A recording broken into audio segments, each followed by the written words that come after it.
Are you ready to learn? Because my super experienced guests are ready to share some really valuable information. Make sure and listen all the way to the end to get help and support. So let's start with the best audio experience. Today, we are going to discuss something that I ignored 12 years ago when I started my online journey. I didn't consider user intent because I created only e-commerce content. Google ranked well, but things change many times. And today, Google pays more attention to satisfying customer and user intent. So I'm so excited to discuss this topic with Clarissa Filius. How are you? Yes, thank you. Thank you so much for inviting me to this podcast. I'm looking forward to discussing intent today. Yeah, Thanks. I'm looking forward as well because I love this topic. I know how it's hard today to create content, but it's more harder to create content considering user intent because we can't cheat system, we can't game Google algorithms, we can't cheat people. Today we need to play by rules and share information that people wanna consume. Of course, we can add call to action. Of course, we can link to e-commerce pages. But in the beginning, it's important to know what your customers want to get.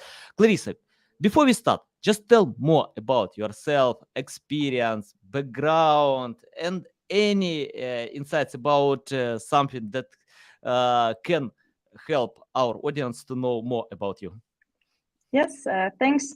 So yeah, I'm Clarissa, and I'm already almost 10 years in SEO. So it's been quite a while. And actually, I started out more in the content part, working with publishers and doing more copywriting. But actually, after that, I already went very fastly. I went into SEO because I really loved it and I was actually good at it. So that was actually became kind of my thing, and I really wanted to learn a lot.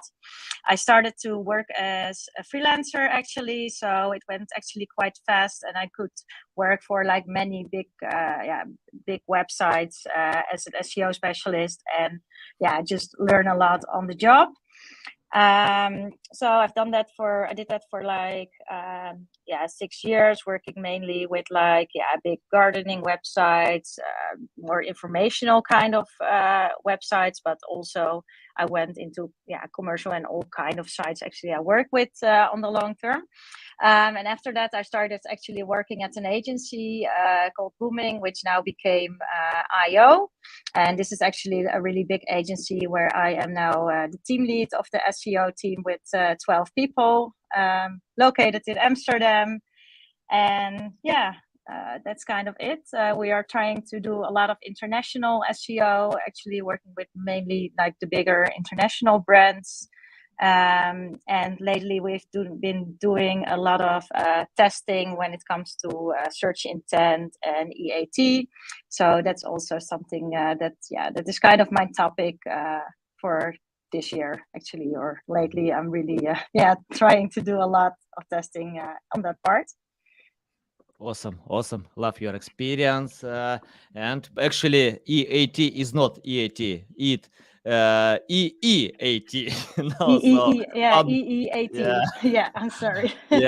One more E today. Yeah, because I feel about EEAT is the same with SEO. Many things changed, and many updates are coming fast. And I found that many influencers, big companies don't learn about these updates because they pay more attention to satisfy customer intent or user intent. Because all algorithms have the goal to provide the best content that satisfy this intent. And I spoke with some influencers on LinkedIn. They don't know how algorithm works. I know some YouTubers don't know how YouTube algorithm works because they think about people. And if you can help more than many others, then algorithms will love you. It doesn't matter how many many times will be in the future. It's more important to satisfy user intent. Okay, Clarissa, can you tell where to start? You have this copywriting background. I love it because for me, Now, I often get the question about the most important algorithm, and in my strong opinion, it's writing. Not design, not technical optimization. It's writing, because many prominent websites like Wikipedia, Investopedia, they have no great, nice looking design, but they have high quality writing that help and supports more. Can you tell about writing great text from your experience? Because many webmasters, including my customers, struggle to find great writers. They have no experience to write. Any insights how to improve the skills? Yeah, sure. Yeah, of course, content writing, it really changed over the years. So when I just started, you could still, like 10 years ago, right? Intent was less important, and you could just, even it was kind of a bit spammy, especially in the Netherlands, because there wasn't so much content. So there wasn't so much competition. You could even write like a lower quality text and rank. Well, that's really changed. Of course, you still wanted to write quality, but I know that now there's even more, more work in that. You really have to understand the intent of the user. You really have to make sure that you really map the content based on this intent, especially as Google got a lot of smarter, of course, over the past years. So, yeah, I think, one of the main things is, of course, the content, like you said. And from my perspective, of course, it's still about the user, because Google thinks, because of course we are writing for users, we want them to convert, we want them to be happy on the website, we want them, to find what they are looking for, because otherwise they're going to leave and they're not going to convert. So of course that's really important, and that's also the goal of Google, of course. So even if we are copywriting and we're saying we're writing for the user, I still think it's really important to understand the algorithm, to understand what Google is looking at, to test what is working, and to see like, okay, which content does Google want to show for this specific keyword. So one thing is, of course, writing a good text, but I think like the most important step before writing is really doing the research, understanding your audience, understanding who are these people, what do they want to know, and understanding what kind of content does Google want to show here for this type of query. So it's always first doing the research, see what kind of questions are important related to this question, what kind of answers should I provide for the user, and from there start writing your text. And then of course make sure that you have a good copywriter who does write quality and who does like follow the guidelines that you also find important from your branding side. I love how you share all this information, so many tips, insights in short reply. And I need to visit an emergency room to consume all this information. It takes time. I'm trying to simplify for all my audience, but you share a lot of tips. And 12 years ago I started my online journey, and what I did, I hired a team of copywriters. They wrote about anything. Google ranked well. Today, I have no this team. It's not because I am Elon Musk to fire people, just tell them I don't need you anymore. It's because Google, Google changes the game, and we need to cooperate with authors that have proven record, who write only about one specific topic. For example, for digital marketing, SEO, I don't know how people who knows about weight loss supplements can write about SEO. It's a different approach. I can't write about anything that are not related with digital marketing. So, Clarissa, can you tell how to find today a great writer? Because it's a big struggle. It's not like to go to Upwork, Fiverr, any other freelance platform.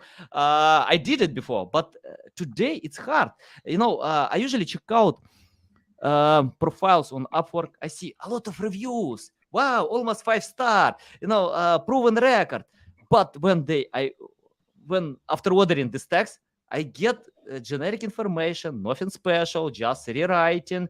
And probably today AI ChatGPT can write much better than all this rewriting text that you can order from well-known freelancers on Upwork. I don't want to tell them, I don't want to insult to anyone, but if you wanna be a great writer, you need to write about one specific topic. So, from your experience, how to do it, how to find great writers.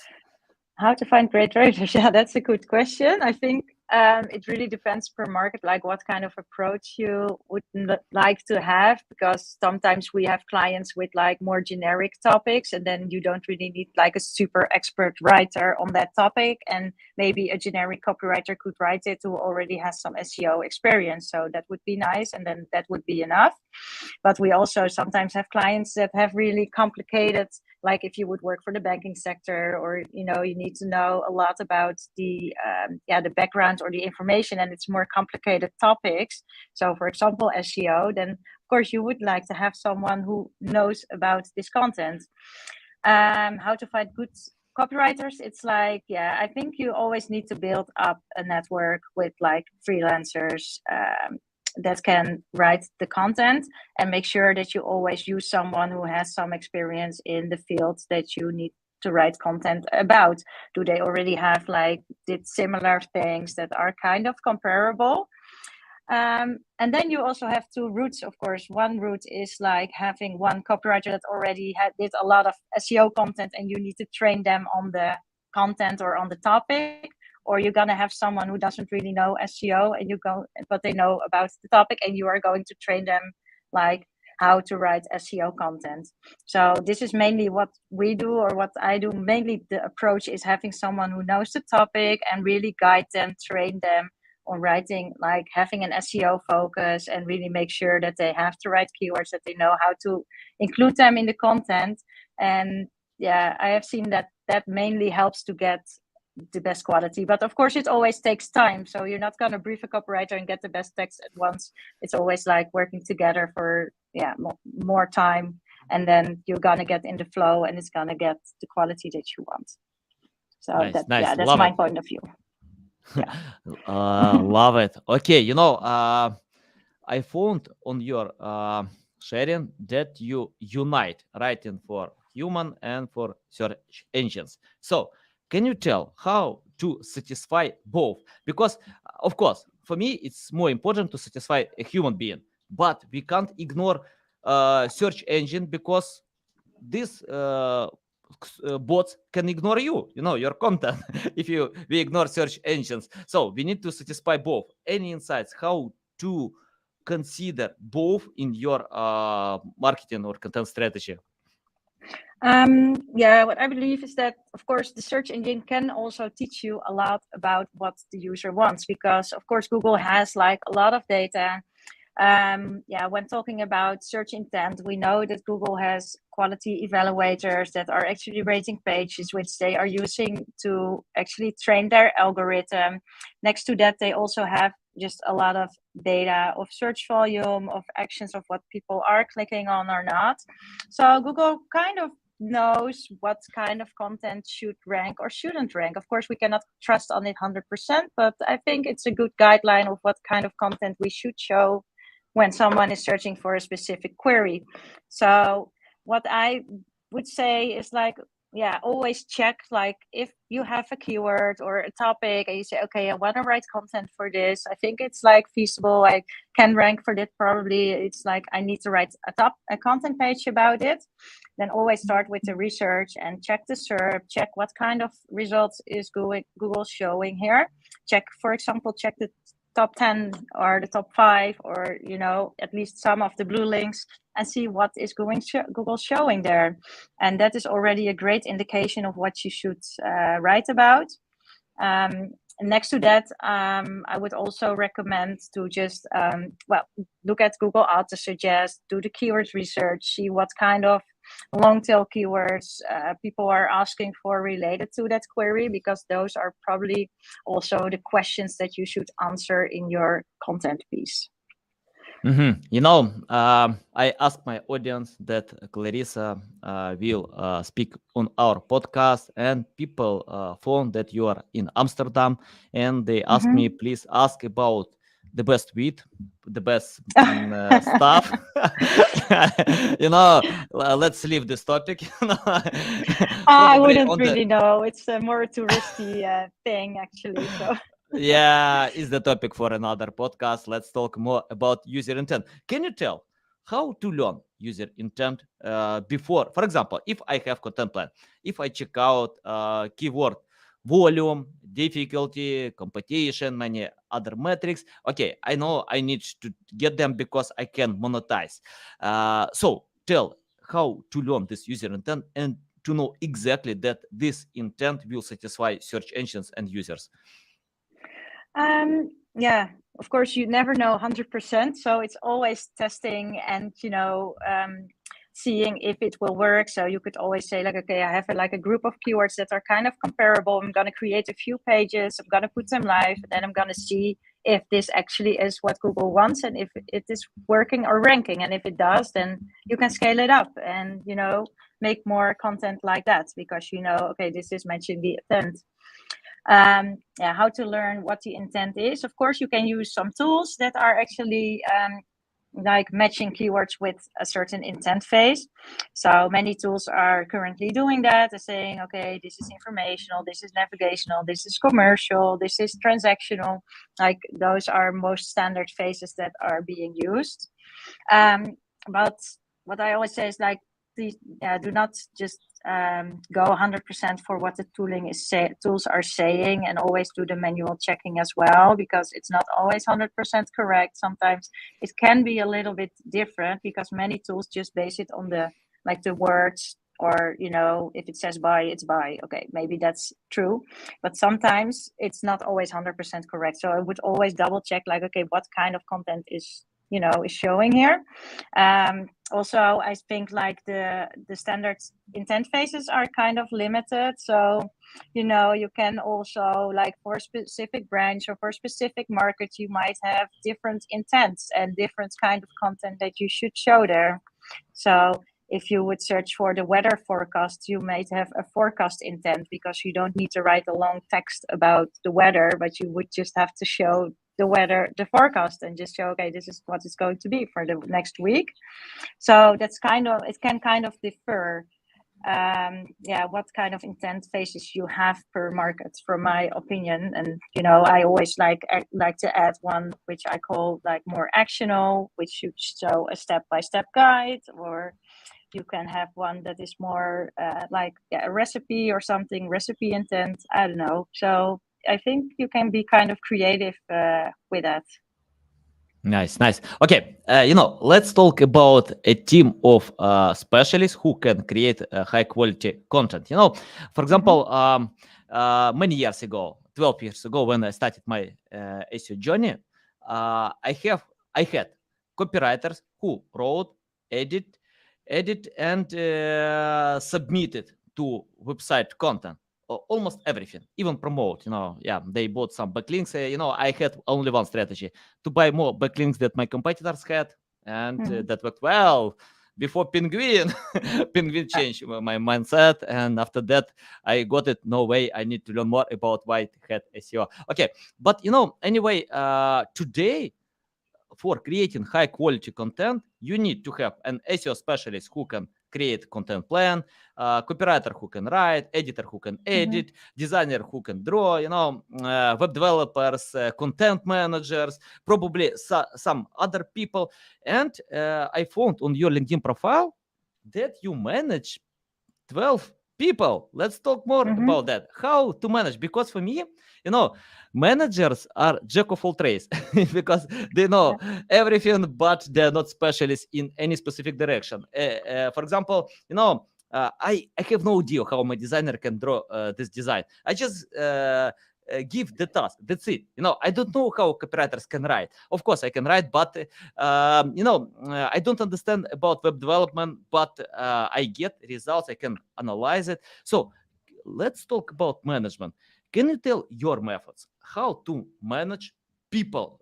Because I see when people work as separate teams, separate tasks, but you need to unite them in a cohesive goal. Any insights about that? Your methods how to manage?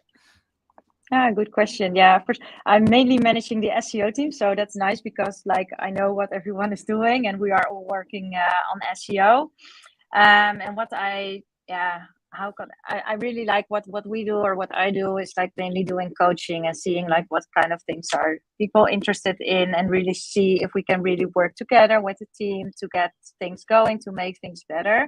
So I'm not really sure if I'm the person to tell you more about like managing skills, but what we do in our team is like really having specialists and saying, okay, you are the person, we have someone who is really good at tech, we have some people that are really good at link building, we have some people that are really good at SEO content. So we really like to make specialism of it, because if it's more generic, well, for every topic you can talk for hours. You can, there's so much knowledge that you can gain, even just about link building, or all the topics that are important for SEO.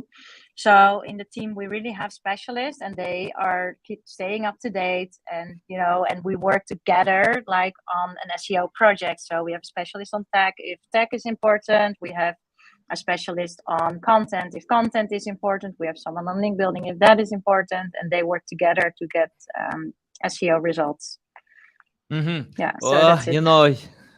You touched this topic about link building. Oh, I have so many questions about link building, because I usually start my day by cleaning my Gmail account, from the endless propositions about guest posting, about other link building services. So it takes like 5-10 minutes a day just to remove them. And my spam inbox loves all these messages. I collect them in one place, so it's better to be there. And can you tell about using the right link building approaches? Because white hat SEO is like off-page SEO is complex. We have many different directions, many different link building techniques, PR, help of reporters out, even guest posting. Yeah, if you use in the right way by sharing value, help others, why not? You can use this method as well. And can you tell how to find the right approach? How do I know that these link building techniques will work for my project? We will work. For us, we already do like link building a lot, so we know which tactics are working, and we just do it in that way. So, but anyways, it's also testing, like everything in SEO. It's still testing out stuff. What I would say, like for me, there are many methods, and it can depend on what will work better, because you always want to see like, okay, which method is now the best for this client. If you just did a migration and you lost a lot of links, then the best method is probably getting all these links back and make sure they are again linking to your domain. So then that's the best approach. Next to that, I really believe in quality link building, or for example, more like outreach. That's what we mainly do, and making sure that you really get quality and relevant posts written by the bloggers themselves. Google many times told SEO specialists, do not use link building because it's wasting time, create much better content. And it's interesting, it works for some projects that have benchmark, high authority. And I know some webmasters who have 1 million traffic, and they don't know anything about link building. I check out their content.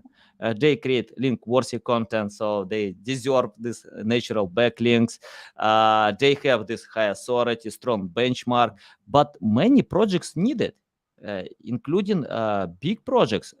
So can you tell how, for example, how to divide budget between content creation and link building from your experience? So that's also a good question. Of course, it's always related to your competition and your market. If you are in a niche with not so much competition, you might not need so much link building. If you're just starting out, you probably need some campaigns to get your brand, get people to know your brand, and get people to know that your website exists. So then you probably need a little bit more. So it always has to be how you call it, it has to work together. If you just have a brand new domain and there is no single link, you always would need to do a PR campaign or something just to get Google to find your website, to get some authority to it. So then that's very important. And I think, when you already have a website with like really high authority, you can just go with the content and you might not even need any links. So it's always really, but I believe it's really related to the competitiveness of the market and where you stand compared to the competition.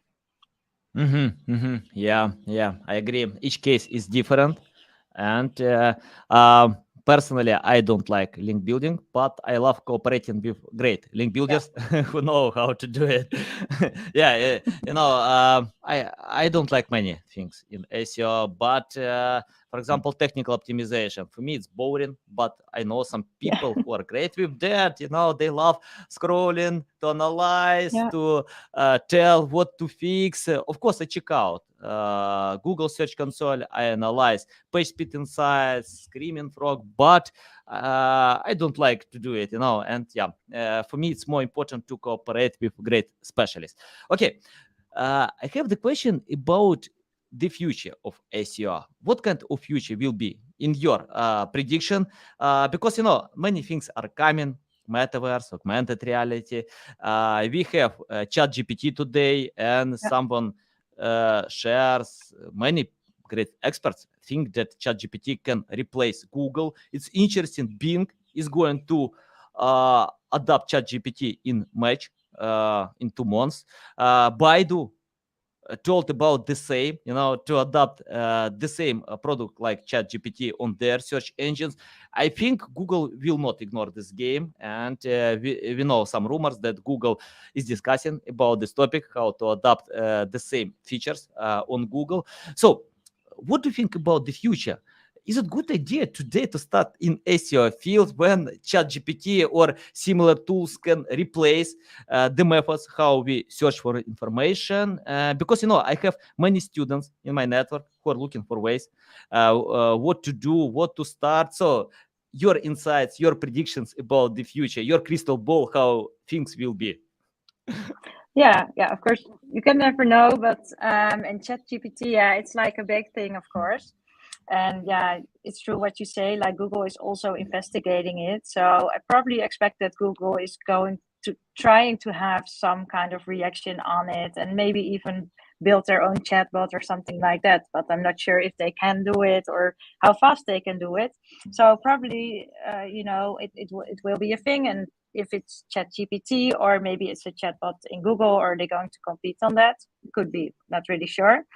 But what I think is that still SEO and also the old school search engine, the normal Google, will stay.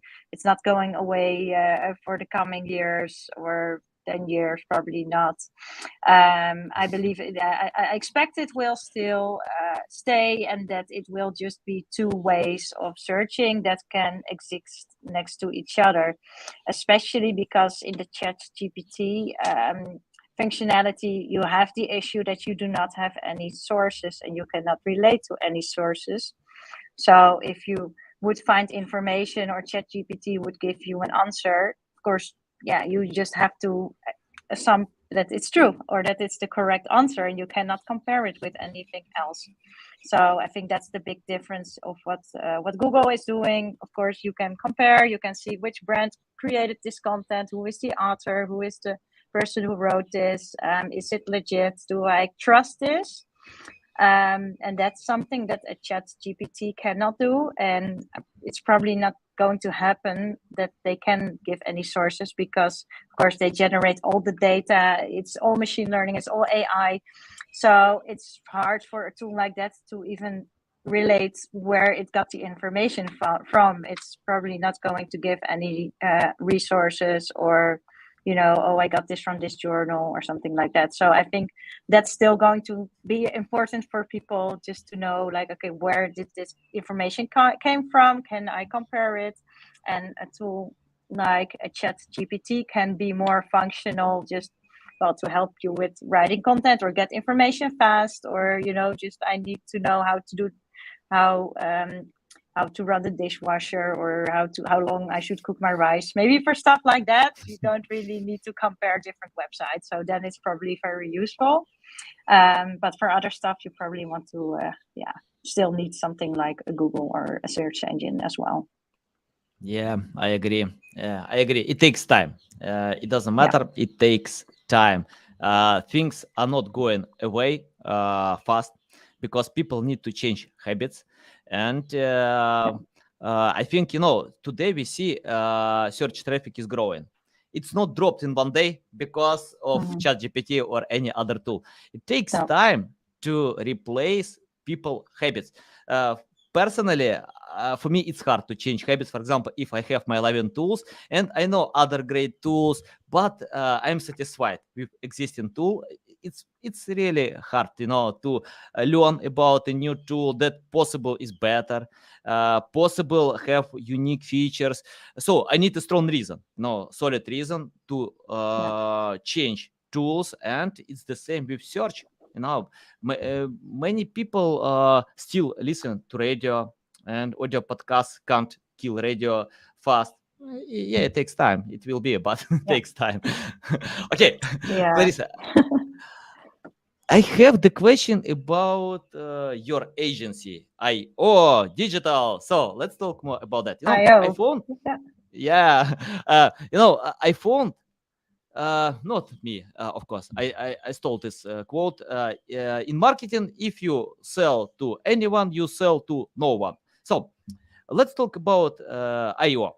Uh, Tell your unique selling proposition. Why your agency is better compared to thousand, if not million, other agencies online. That's a good question, actually. So yeah, of course, we are like really big, but that doesn't really say anything. But what we are doing now is that we can offer like many services. So that's something that is really great from our agency. I think we really have experts in content, we have experts in development, we have experts in SEO, SEA, CRO. So that's really great. And I can already, yeah, IO is really big. So we have campuses in like Eindhoven, Belgium, Sweden, many countries in Europe, and still expanding also. But I am working from Amsterdam, and Amsterdam, we are mainly the marketing part. So we do a lot of marketing here. And I think like our strength is that we really think from the client's problem. So we really check like, okay, what is the problem of the client? Where do they want to go? What is the long-term goal that they have? And from there, we try to help them with a marketing strategy. And we can be like fluid. So we can say, okay, now you need more CRO, you need more conversion because you already got loads of SEO traffic, for example, if we did it really well. So we can do all the steps and we can really look at the client, like what they really need. I think that's, I'm not really sure if it's super unique, but next to that, you also have like, we really have a team of experts. And that's mainly when I'm talking from the SEO department, of course. So if we say from SEO perspective, we really like to have real experts on every topic. So I think that's, something that is working really well and what we have got a lot of results from in the past. Mm-hmm. Nice. Awesome. I recommend 100% to cooperate with IO after my agency. So if you are not satisfied with my agency, cooperate with IO. I'm kidding. Okay, Clarissa, I have the question about,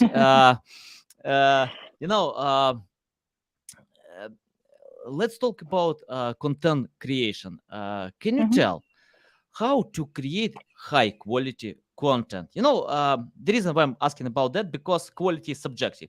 We don't know it's quality or not, and but it takes time to get results, ranking positions, and traffic from after creating content. So I see when websites, webmasters struggle now to take results for a while. It takes like 6 months, 12 months. According to Ahrefs, only 7% of newly created content get traffic in the first year. So most content are ignored by Google. So can you tell how to measure this quality? How do you know that my content is quality, especially for new projects? They cooperate with new copywriters, and it looks great. You can read, yeah, it's awesome, interesting, but Google can change another mindset. We don't know how it works. Any Mhm. insights about measuring quality content?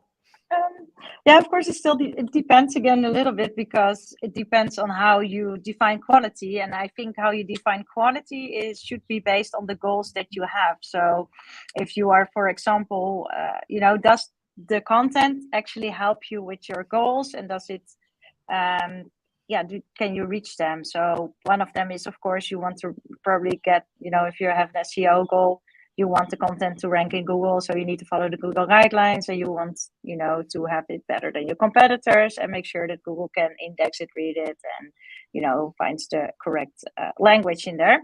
But next to that, of course, what I always say is like, yeah, okay, but you also want to have conversion from this content piece or some other goal that you have. So I would say that is actually the most important thing. Does this content piece actually help you towards your goals? Does it generate leads? Does it send people to the page where they can become a lead? Or does it convince them of something that, that they should do a download or that they should buy something or anything like that? And if we can measure that, then we can know, like, okay, this content is really contributing to the goals that we have. And I think that is what we should base quality on.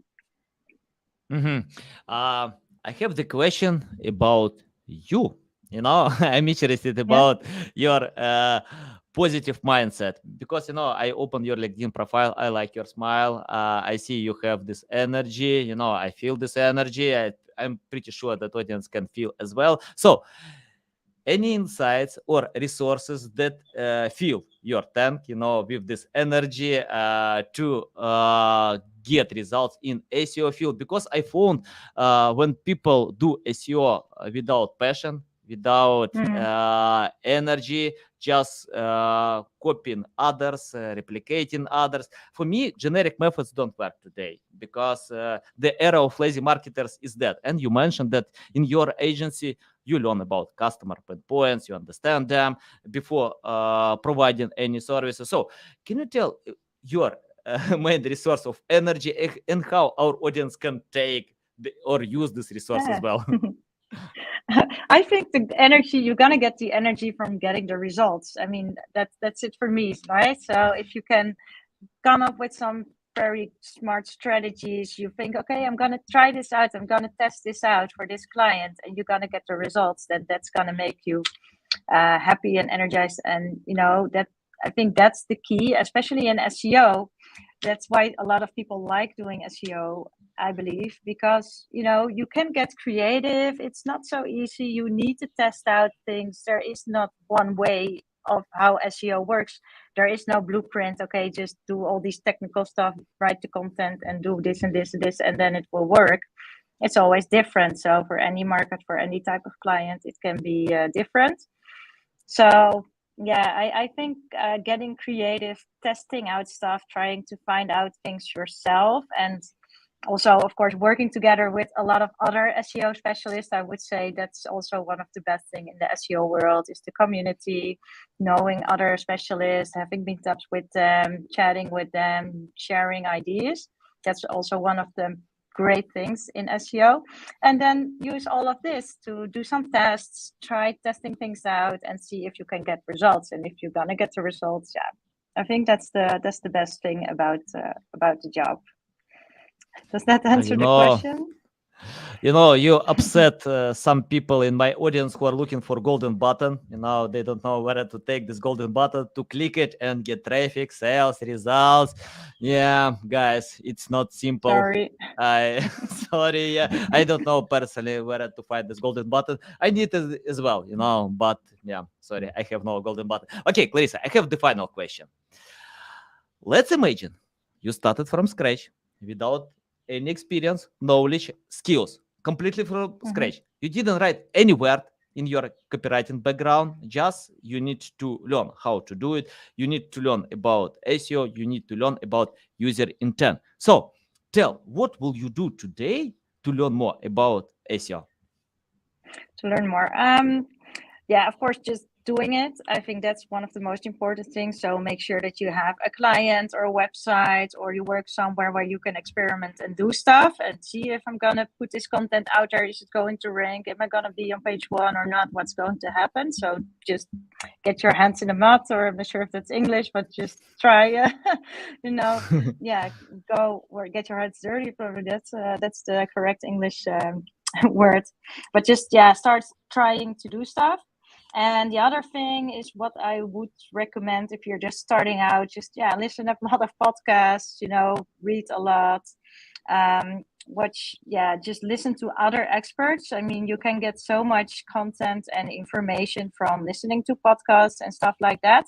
I think that's a really good thing to do. And next to that, you also have like visiting events, and maybe you should just do some networking, get some people, get to know some people that can help you and advise you, get into a community. That's also a good idea, because what I did before is, like, if you are working by yourself, so you're a freelancer, or you do not have other SEO colleagues, which you would have in an agency, but if you work somewhere in-house, you might not have that. Then it's good to have, a community or a Facebook group, or, you have them everywhere, and that you just can ask some questions, because you're always going to run into issues that you probably don't know how to solve. So make sure you have some community where you can ask questions, get some feedback. And I think that can help a lot. Nice. I love it, Clarissa. It's a big pleasure to get on my show, to learn from you. You share a lot of valuable insights. Guys, if you need more from Clarissa, not where to buy wheat in Amsterdam, but if you need SEO, it's the right place, because you can see a lot of valuable insights. Okay, Clarissa, the best way, how to learn more about you, how to reach out to you, how to follow you. I would say LinkedIn. That's my main my main social channel. So just follow me on LinkedIn, or reach out to me on LinkedIn if you want to chat or get some information. I would recommend that one. I'm also on Twitter, but don't do so much on it. Mainly LinkedIn. That's the most important one. Got it. Okay, guys, you can find the link to LinkedIn profile in the description below. You can find a website to a IO agency in the description. Thanks again, Clarissa. It's a big pleasure. I love it. Welcome back anytime to share more valuable insights. Invite any smart colleagues like you, to our podcast. It will be great to discuss with them as well. And guys, thanks a lot for listening and watching us.